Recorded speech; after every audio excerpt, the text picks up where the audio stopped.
Hi friends, எல்லோருக்கும் வணக்கம். எல்லோரும் எப்படி இருக்கீங்க? நல்லா இருக்கீங்களா? இன்றைக்கி அந்த கதையோட அடுத்த பகுதி தான் பார்க்க போகிறோம். அதுக்கு முன்னாடி நீங்கள் செய்ய வேண்டிய விஷயம் என்ன அப்படின்னு கேட்டிங்கன்னா, மறக்காம நம்ம சேனலை சப்ஸ்கிரைப் பண்ணிக்கோங்க. கீழே இருக்க பெல் பட்டனையும் கிளிக் பண்ணுங்கள். அப்போ தான் நான் போடுற வீடியோஸ் எல்லாமே உங்களுக்கு உடனுக்குடனே நோட்டிஃபிகேஷன்ஸ் வரும். ஸோ மறக்காமல் சேனலை சப்ஸ்கிரைப் பண்ணிவிட்டு வீடியோ பாருங்கள் ஃப்ரெண்ட்ஸ். வாங்க நம்ம கதைக்குள்ளே போகலாம். அதுக்கப்புறம் நான் சில விஷயங்களை நான் மனசுக்குள்ளேயே யோசிச்சுட்டு எனக்குள்ளேயே சில குழப்பங்கள் வந்துக்கிட்டு இருந்துச்சு. ஏன் அப்படி நான் சொல்கிறேன்னா நம்ம என்றைக்குமே ஒரு சில விஷயத்த நம்ம சாதகமாக யூஸ் பண்ணுறதுக்கும் அதை நம்ம யோசிச்சுக்கிட்டு குழம்புறதுக்கும் நிறைய விஷயங்கள் நம்மளுக்கு வாழ்க்கையில் இருக்குது. அதே மாதிரி தான் எனக்கும் இருந்துச்சு. சரி அப்படின்னு சொல்லிட்டு தான் நான் என்ன யோசித்தேன்னா, ஒரு சில விஷயத்த நம்ம எதையுமே ரொம்ப அலட்சியமாகவும் சரி, அதே நேரத்தில் ரொம்ப இதாகவும் நம்ம நினச்சிடக்கூடாது அப்படிங்கிறது எனக்கு போக போக தான் எனக்கு அந்த விஷயமே தெரிய வந்துச்சு. ஏன் அப்படின்னா, நம்மளால் ஒரு சில வார்த்தைகளை நம்ம பேசுகிறதுங்கிறது ஈஸியாக பேசிடலாம். ஆனால் அது அதுக்கப்புறம் யோசித்து பார்த்தோன்னா அதில் இருக்கிற விஷயங்கள்லாம் நம்மளுக்கு கரெக்டாக இருக்கா இல்லையா அப்படிங்கிறத நம்மளால் இது பண்ண முடியாமல் போயிடும். அப்படிங்கிறது தான் எனக்கு ஒரு விஷயம் தோணுச்சு. சரின்னு சொல்லிவிட்டு நான் அண்ணங்கிட்ட சொல்லிட்டேன். இது மாதிரி அம்மா அப்பாவுக்காக நான் அந்த கல்யாணத்தை பண்ணிக்கிறேன்னு நான் யோசித்து பார்த்தேன். எனக்கும் ஒரு மாதம் வீட்டில் டைம் கொடுத்துருந்தாங்க. யோசித்து பார்த்தேன். எப்படியும் ஒரு எப்படி இருந்தாலும் எப்படியும் எனக்குன்னு ஒரு மேரேஜ் ஒரு 2-3 இயர்ஸ் கழித்து நான் பண்ணிக்கலாம் அப்படின்ட்டு தான் நான் இருந்தேன். ஆனால் அம்மா அப்பா எனக்கு சொல்கிற விஷயங்கள் அவங்கள யோசித்து பார்க்குறப்போ நான் இதுக்கப்புறம் நம்ம அவங்கள நம்ம கஷ்டப்படுத்தக்கூடாது அப்படிங்கிற மாதிரி தான் எனக்கு தோணுச்சுன்னு அப்படின்னோடனே, சரி ஓகே, எதாக இருந்தாலும் நம்ம இது இப்படியே இது பண்ணிக்கிட்டு இருக்க வேண்டியதில்லை. நம்ம சரியான ஒரு இதுக்கு நம்ம கொண்டுட்டு போகிறதுக்கு நம்மளுக்கு ஒரு சில விஷயங்களை நம்ம இது பண்ணி தான் ஆகணும். அதனால் முடிஞ்ச வரைக்கும் நம்மளால் என்ன ஒரு விஷயத்த இது பண்ண முடியுமோ அதை நம்ம பார்த்துக்கலாம்.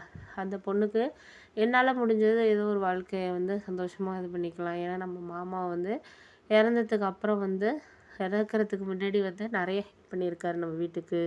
அம்மாவுக்கும் சரி, நம்ம அப்பாவுக்கு தொழில் ரீதியாகவும் சரி நிறையா உதவி பண்ணியிருக்காரு. நீயும் லவ் மேரேஜ் பண்ணிகிட்டு இருந்தெல்லாம் உனக்கு தான் மாமா பொண்ணை கல்யாணம் பண்ணி வைக்கலாம் அப்படின்னு சொல்லிட்டு அம்மா அப்பா முடிவு பண்ணியிருந்தாங்க. ஆனால் நீ வேறு லவ் பண்ணதுனால அந்த பொண்ணை கல்யாணம் பண்ணிக்க முடியாமல் போயிடுச்சு. அதனால் இப்போ 2வது பொண்ணாச்சும் மாமா பொண்ணை நான் கல்யாணம் பண்ணிக்கிறேன். ஏன்னா அவங்களுக்கு ஒரு சந்தோஷம்.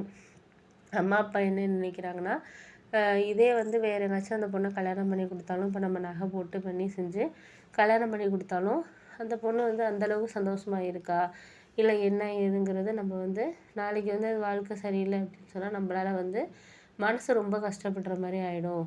அதனால் முடிஞ்ச வரைக்கும் அம்மா அப்பா சொல்கிற மாதிரி நானே அந்த பொண்ணுக்கு இது பண்ணுறதுங்கிறது தான் எனக்கு சரியான ஒரு விஷயமா தெரியுதுன்னு அப்படின்னோடனே, சரி சரி ஏதோ சொல்கிற ஓகே. ஆனால் நீ அந்த பொண்ணை அம்மா அப்பா சொல்கிறாங்கிறதுக்கு மட்டும் கல்யாணம் பண்ணிக்கணும்னு நினைக்காத ராஜேஷ். ஆனால் உனக்கு அந்த பொண்ணை பிடிச்சிருக்கா, உனக்கு அந்த பொண்ணுக்கு மேலே விருப்பம் இருக்கான்னு மட்டும் நீ முழுசாக இது பண்ணால் மட்டும்தான் அது சரியாக இருக்கும். அதை தான் நான் உன்கிட்ட நினைக்கிற விஷயங்கிறது.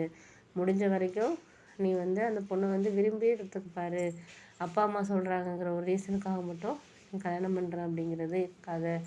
அதுதான் நான் உன்கிட்ட சொல்லக்கூடிய ஒரு விஷயங்கிறது அப்படின்னோடனே, சரி சரி நீ அதையே பேசிகிட்டு இருக்காத. எது நடக்குன்ருக்கோ அது நடக்கும். அது நம்ம ஒன்றும் பண்ண முடியாது. சரியான ஒரு இது நம்மளுக்கு எது கிடைக்குதோ அதை தான் நம்ம முயற்சி பண்ணி பார்க்கணும். அதுக்காக நம்ம என்ன பண்ண முடியும்? நான் என்ன பண்ண முடியும் சொல்லுங்கள்? எதாக இருந்தாலும் நான் கொஞ்சம் முயற்சி பண்ணி தான் பார்க்குறேன் நானும். ஆனால் அது சரியான ஒரு இதில் இருக்கா அப்படிங்கிறது எனக்கே சில சமயத்தில் குழப்பமாக தான் இருக்குது. பார்ப்போம், எதாக இருந்தாலும் முயற்சி பண்ணி பார்ப்போம் அப்படின்னு சொல்லிட்டு சொன்னதுக்கு அப்புறம் முடிஞ்ச வரைக்கும் நம்ம அதை கல்யாணம் முடிகிறது வரைக்கும் கொஞ்சம் நீ இதை அம்மா அப்பா கிட்ட எல்லா விஷயத்தையும் நீ சொல்லிகிட்டு இருக்காத. இப்போதைக்கு நீ அம்மா அப்பாவுக்காக அந்த கல்யாணத்தை பண்ணிக்கோ. அதுதான் எல்லாருக்குமே சந்தோஷம். உனக்கும் சந்தோஷமாக இருக்கும். அந்த பொண்ணும் நல்ல பொண்ணு தான், சங்கீதாவும் நல்ல பொண்ணு. உன்னையும் நல்லா பார்த்துக்கும், ஒர்க் பண்ணுறா, படிச்சிருக்கா, உனக்கு ஏற்ற பொண்ணு தான் அப்படின்னு சொல்லிட்டு அண்ணன் எல்லாருமே சொன்னாங்க. அப்புறம் எனக்கும் ஒரு மனசுக்குள்ளே சங்கீதாவை ரொம்ப பிடிக்கும். சரி நம்மளுக்கு கண்டிப்பாக அது கரெக்டான ஒரு பேராக இருப்பாங்க அப்படிங்கிறது தான் எனக்கு ஒரு யோசனையான விஷயமா இருந்துச்சு. அதுக்கப்புறம் சில விஷயங்கள வந்து நம்மளுக்கு வந்து காரணமாக இருந்தாலும் சரி, ஒரு சில விஷயங்கள வந்து நம்மளுக்கு எந்த விஷயமா இருந்தாலும் நம்மளுக்கு ஒரு சில இதை வந்து நம்ம அடுத்த கட்டத்துக்கு கொண்டு போகிறதுங்கிறது நம்மளுக்கு ஒரு ஹாப்பியான விஷயமா இருந்தால் மட்டுமே போதும்.